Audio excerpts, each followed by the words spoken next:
அனைவருக்கும் இனிய மாலை வணக்கம். குரூப் 4 தேர்வை பற்றி சொல்லணும்னா கண்டிப்பாக சிலபஸ் எல்லாம் மாற்றிட்டாங்க. இருந்தாலுமே அதில் இருக்கிற சிலபஸ் தான். ஓல்டு புக்ஸ்லேருந்து சில கொஸ்டின்ஸ் எல்லாம் வரும். ஜேகே ப்ளஸ் அரசியல் அறிவியல், இந்த +1 +2 இருக்குது, அதில் ஒரு 2-3 கொஸ்டின்ஸ் எடுத்து போடுவாங்க கண்டிப்பாக. மேக்ஸெல்லாம் ஈஸிங்க. மேக்ஸெல்லாம் ரொம்ப ஈஸி.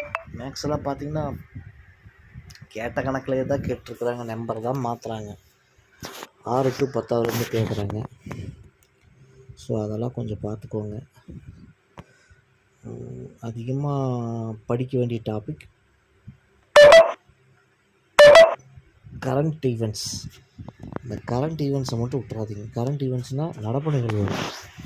டெய்லி நடப்பு நிகழ்வுகளுக்கு ஒரு நல்ல ஆப்ஷன் சொல்கிறேன் பாருங்கள். நீங்கள் இந்த டிஎன்பிஎஸ்சி டிஎன்யூஎஸ்ஆர்பி படிக்கிற புதுசானுங்கன்னா இப்போவெல்லாம் விட்டுருங்க.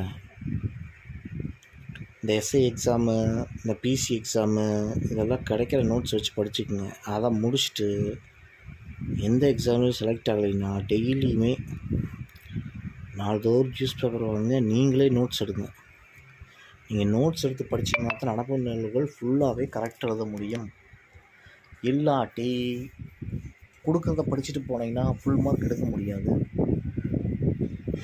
20 கேட்டு வச்சாங்க, என்ன பண்ணுவீங்க? ஒவ்வொரு எக்ஸாம்லேயும் 20 நடப்பு நிகழ்வுலாம் கேட்டாங்கன்னா நீங்கள் என்ன பண்ணுவீங்க? அதுலேயே விழுந்துருவீங்க. ஸோ நடப்பு நிகழ்வுக்கு முக்கியத்துவம் கொடுங்கள். நன்றி, வணக்கம்.